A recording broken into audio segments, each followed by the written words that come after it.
Hello everyone, जय Hind, Vande Mataram. Shivan sir के YouTube channel पर एक बार फिर से आप सभी का स्वागत है।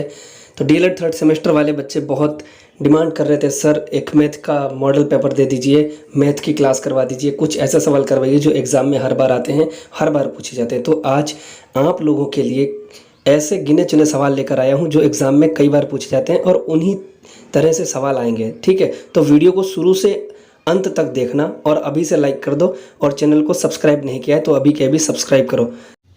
तो हमारा पहला प्रश्न हमें दिया है कि यदि 8x व 18 ये हमारे समानुपात में हो तो x का मान ज्ञात करना है हमें। तो हमें क्या करना है, हमको पता है हमारा सूत्र होता है कि बाह्य पदों का गुणनफल बराबर होता है मध्य पदों के गुणनफल के। ठीक है, तो हम क्या करेंगे, 8 और 18 इनकी गुणा कर देंगे और बराबर में x स्क्वायर हो जाएगा। ठीक है, x का मल्टीप्लाई कर देंगे। कैसे, तो चलिए करते हैं, इसको हम सॉल्व करते हैं। ठीक है, तो क्या लिखेंगे, यहाँ पर लिखेंगे हम 8। ठीक है, ये 8 हो गया और इसकी मल्टीप्लाई किससे करेंगे, 18 से करेंगे। ठीक है, ये 18 से कर देंगे, बराबर में क्या लिखेंगे, x इंटू एक्स। ठीक है, ये बाह्य पदों का हो गया 8 गुणा 18 और मध्य पदों का हो गया x इंटू एक्स। तो ये क्या हो गया, 18 144 हो जाता है हमारा, बराबर क्या होगा, x स्क्वायर हो जाएगा। तो x स्क्वायर ये किसका होता है, वर्ग 12 का, तो यानी कि x बराबर हमारा हो जाएगा 12। तो यही हमारा आंसर हो जाएगा। ठीक है, समझ गए, बाह्य पदों का गुणनफल बराबर मध्य पदों का गुणनफल। तो 18 और 8 की गुणा करेंगे तो 144, तो बराबर x स्क्वायर, तो x का मान हमारा 12 हो जाएगा। यही हमारा x का मान है, यही हमारा आंसर हो गया। ठीक है, चलिए आगे बढ़ते हैं। तो हमारा दूसरा प्रश्न जो दिया है हमें, ये हमें वृत्त दिया है। ठीक है, तो इसमें ये बना हुआ है कि APB। ठीक है, तो APB ये हमें कोण दिया है 65। ठीक है, 65 दिया है और हमसे पूछा क्या है कि कोण AOB निकालिए। तो AOB यानी कि ये वाला कोण हमको निकालना है। ठीक है, ध्यान से देखना, बहुत ही इंपॉर्टेंट प्रश्न है ये, पर एग्ज़ाम में कई बार आ चुका है, परीक्षा में ज़रूर आएगा, पेपर में इसी तरह के सवाल आते हैं, तो इसलिए इसको ध्यान से देखना।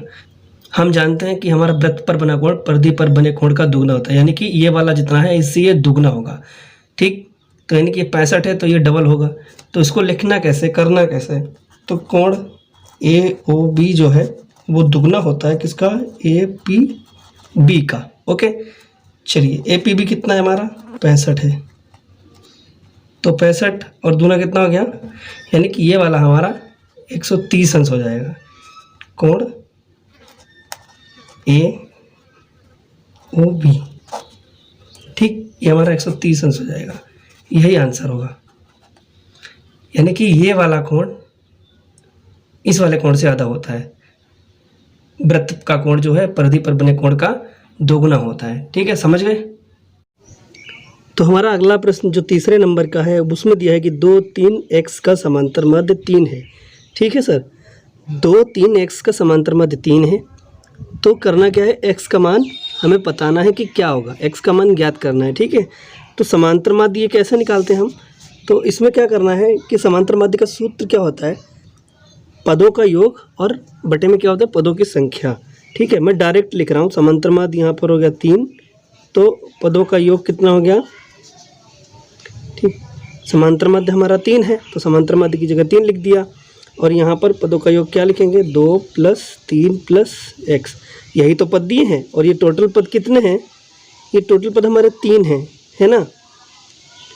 तो इसको क्या करेंगे, 2 3 5 होता है, 5 + x कर देंगे बटे में हमारा 3।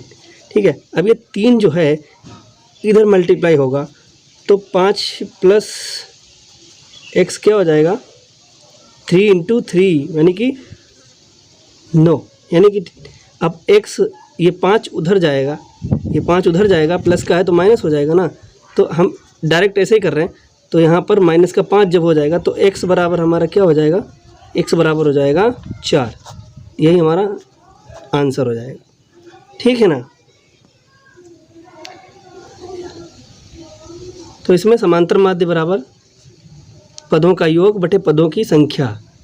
ठीक है, पदों का योग हमने कर दिया, 2 + 3 + x, समांतर माध्य दिया है तो 3 लिख दिया समांतर माध्य की जगह, फिर इसको सॉल्व कर लेंगे। ठीक है, 2 3 5, 5 + x बटे में 3, 3 इधर आएगा, 3 की इधर मल्टीप्लाई हो जाएगी तो 9 हो जाएगा, तो 5 + x बराबर इधर देख लीजिए 9, और ये फिर यही 5 हमारा इधर हमने कर दिया, ठीक है। तो x बराबर हमारा 4 हो गया, ठीक, यही आंसर हो गया। अगला प्रश्न जो कि हमारा 2019 में हमसे पूछा गया था, ये प्रश्न 2019 में आया था, इम्पोर्टेंट है। तो A Q minus B Q बटे A square plus A B plus B square का मान हमें ज्ञात करना है, इसको सॉल्व करना है कि क्या होगा, ठीक है।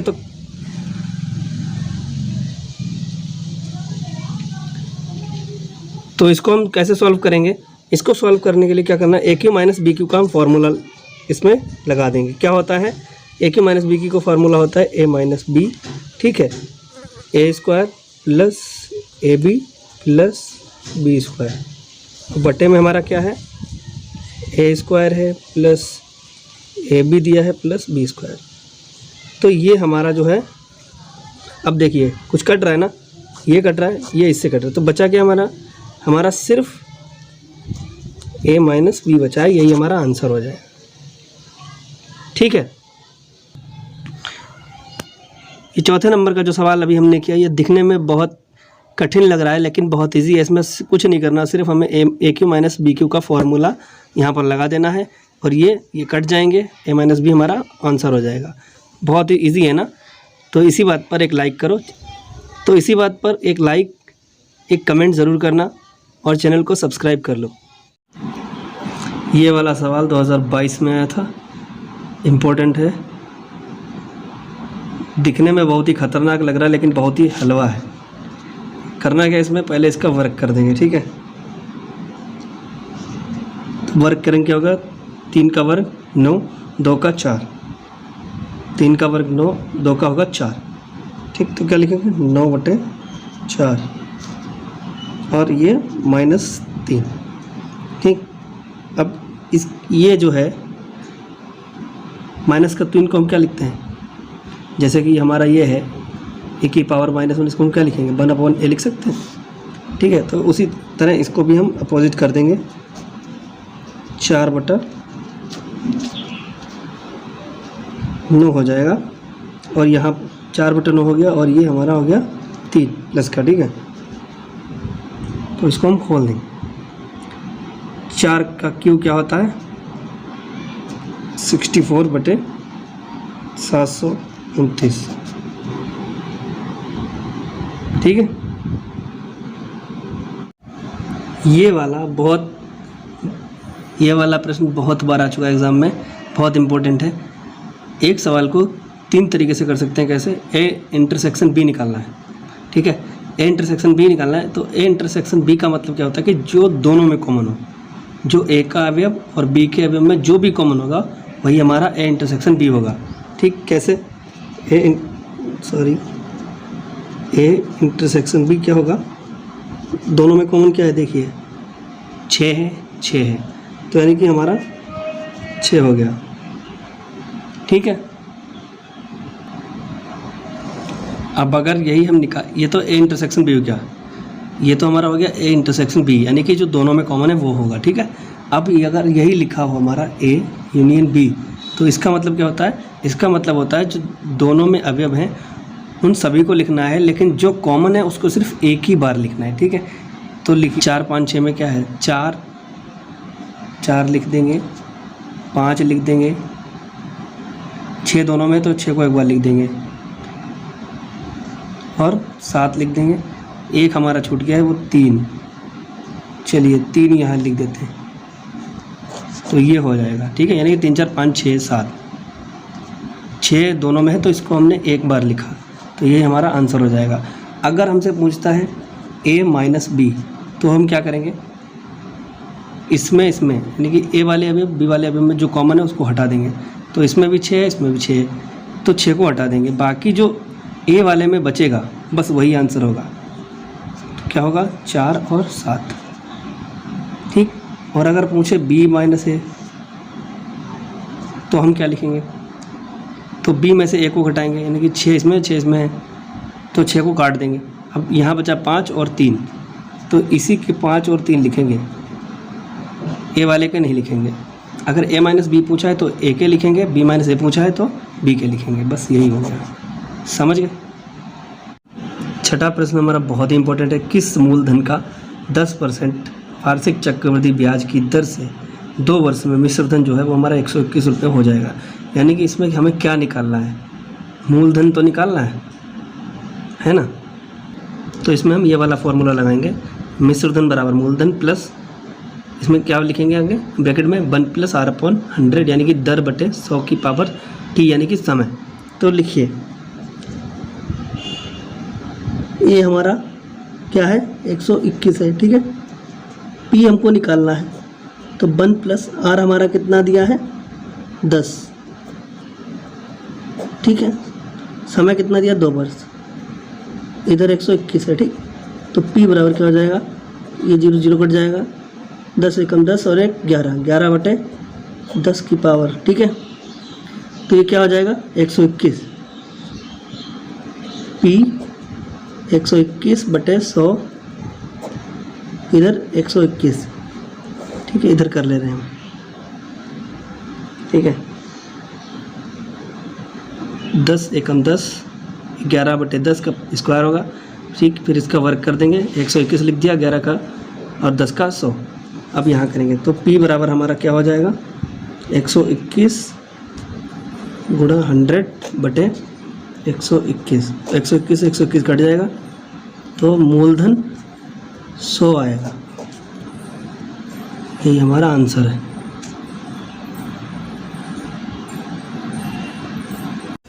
तो 7 नंबर का ये हमारा प्रश्न बहुत ही इंपॉर्टेंट है, एग्जाम में पिछली बार 2022 में भी शायद पूछा गया था, कई बार आता है। तो 1000 रुपये का 10% वार्षिक ब्याज की दर के चक्रवृद्धि, ठीक है, व साधारण ब्याज का अंतर बताना है हमें।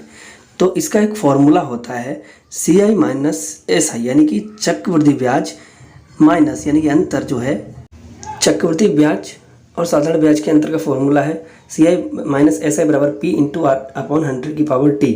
ये वाला सूत्र जो है, ये फार्मूला जो है, ये आपको बहुत ही शॉर्ट तरीके से आपका जो क्वेश्चन है उसको सॉल्व कर देगा, ठीक है। अगर आप चाहे लॉन्ग तरीके से करना, ठीक है, सवाल लंबा हो जाएगा, तो आपको सबसे पहले मिश्र धन निकालना होगा, फिर मिश्र धन से मूलधन घटाना होगा, ठीक है, फिर ब्याज निकलेगा, उसके बाद साधारण ब्याज निकालना होगा, फिर दोनों का अंतर करना होगा, तो वो थोड़ा लंबा हो जाएगा। लेकिन ये जो फार्मूला है शॉर्ट है, तो आपको क्या लिखना है, p की जगह यहाँ पर हमारे दिया है 1000 दिया है, ठीक है, r10/100 पावर t की जगह क्या है 2 वर्ष। ये फार्मूला 2 वर्ष के लिए लागू होता है। तो 1000 गुणे क्या हो गया, ठीक है। तो यहाँ पर जो 10 है, 0 से हम 0 काट देंगे, ठीक। तो हमारा क्या होगा 1/100 हो जाएगा ना, ठीक है। और ये 2 0 हमने इस 2 0 से काट दिए, तो हमारा 10 बचा। तो बस 10 रुपये का हमारा अंतर आया है, चक्रवृद्धि ब्याज और साधारण ब्याज में 10 रुपये का अंतर आया। आप चाहें तो दूसरे फार्मूले से भी ट्राई कर सकते हैं, 10 रुपये आंसर ही आएगा। चलिए, हमें एक वृत्त दिया है जिसमें कि PQS, ठीक है, PQS हमारा दिया है हमें 35 अंश और QRP दिया है 40 अंश। हमें पता है कि एक ही वृत्तखंड में बने कोण बराबर होते हैं, इसीलिए अगर QRP हमारा 40 अंश है तो PSQ भी हमारा 40 अंश होगा, ठीक। ये भी 40 डिग्री का कोण होगा। तो SPQ निकालना है, यानी कि जो त्रिभुज है, इस त्रिभुज के तीनों कोणों का योग कितना होता है 180 अंश होता है, ठीक है। तो दो कोणों के मान हमें पता है, एक 35 अंश, एक 40 अंश। तो दोनों को जोड़कर 180 से घटा देंगे तो हमारा तीसरा कोण का मान निकल आएगा। तो वही हमने यहाँ पर किया है, 180 से 75 घटा दिया तो 105 आ गया। बस यही हमारा आंसर हो गया, ठीक। ये प्रश्न बहुत इंपॉर्टेंट है। 9 नंबर का कोण OBC हमें दिया है 40 अंश, BAC कोण निकालना है। तो यानी कि ये वृत्त है और इसमें त्रिभुज दिया हुआ है, तो कोण जो है OBC यानी कि कोण OB दिया है हमें, OBC दिया है, ये हमें दिया है 40 अंश, ठीक दिया है ना। कोण OBC दिया है हमको 40 अंश, और तो फिर OCB ये दोनों बराबर होंगे, तो OCB भी हमारा 40 अंश हो जाएगा। तो कोण OBC बराबर कोण OCB, ठीक है, और बराबर में हम 40 लिख देंगे। अब हमको करना क्या है, कोण BOC निकालना है, ठीक। तो इसके लिए हम 180 में से 40 यानी कि दोनों को जोड़कर घटा देंगे, तो कितना हो जाएगा 80 हो जाएगा। तो 180 में से 80 का कितना 100 अंश बचा, यानी कि ये वाला कोण BOC हमारा 100 अंश आ गया। अब आपको पता है कि वृत्त पर जो कोण बनता है ना, वृत्त पर जो कोण बनता है वो परिधि पर बने कोण का दुगना होता है। ठीक, यानी कि जो परिधि पर कोण बनेगा वो वृत्त के कोण से आधा होगा। तो ऊपर वाला हमारा कितना हो जाएगा, चलिए लिखते हैं। तो इसको किस तरह से लिखना है, कोण BAC निकालना है हमें, तो हम लिखेंगे 1/2, ठीक है, BOC। कोण BAC निकालना है तो 1/2 कोण BOC, तो 1/2 और BOC का मान कितना है 100, यानी कि 2 से 100 कट गया तो 50 आया, यानी कि कोण BAC का मान हमारा 50 आ जाएगा। हो गई ना बात पूरी, कि वृत्त पर बना कोण परिधि पर बने कोण का दुगना होता है। तो परिधि वाला आधा होगा, वृत्त वाला डबल होगा। बस यही हमारा आंसर हो गया। तो जितने भी इम्पोर्टेंट प्रश्न मुझे लगे मैंने करवा दिए। इसी तरह के प्रश्न आपके पेपर में आएंगे। अगर आपको वीडियो पसंद आई है तो जल्दी से एक प्यारी सी लाइक कर दीजिए, एक प्यारी सी कमेंट कर दीजिए, ठीक है। लाइक, कमेंट, शेयर करें। हमारे चैनल पर अगर नए हैं तो सब्सक्राइब करें, अगर सब्सक्राइब नहीं किया है तो जल्दी से सब्सक्राइब करें। और वीडियो देखने के लिए, हमसे जुड़ने के लिए, हमसे बात करने के लिए हमारे टेलीग्राम चैनल को ज्वाइन कर लीजिए। @शिवानसर यूज़र नेम है, लिंक डिस्क्रिप्शन में मिल जाएगी। आप चाहें तो इंस्टाग्राम पर भी फॉलो कर सकते हैं, आपके मैसेज का रिप्लाई दिया जाएगा। यूज़र नेम है @शिवानसर, ठीक है, लिंक आपको डिस्क्रिप्शन में मिलेगी। तो चलते चलते बस 2 लाइनें कहना चाहता हूँ मैं कि ज़िंदगी जंग है, इस जंग को जारी रखिए। ज़िंदगी जंग है, इस जंग को जारी रखिए। एग्ज़ाम होने वाले हैं, अच्छे से तैयारी रखिए। अगर आप एग्ज़ाम में पास होना चाहते हैं, अच्छे नंबर लाना चाहते हैं, तो आपको करना क्या, जो आपके 50 नंबर के पेपर होते हैं ना, जो 50-50 नंबर वाले, तो उनको जो है, जो अति लघु हैं और जो बहुविकल्पीय होते हैं वस्तुनिष्ठ प्रश्न, बस उनको अच्छे से याद कर लीजिए, रट लीजिए। लघु उत्तरीय तो लपेट भी दोगे, ठीक है। जय हिंद, वंदे मातरम।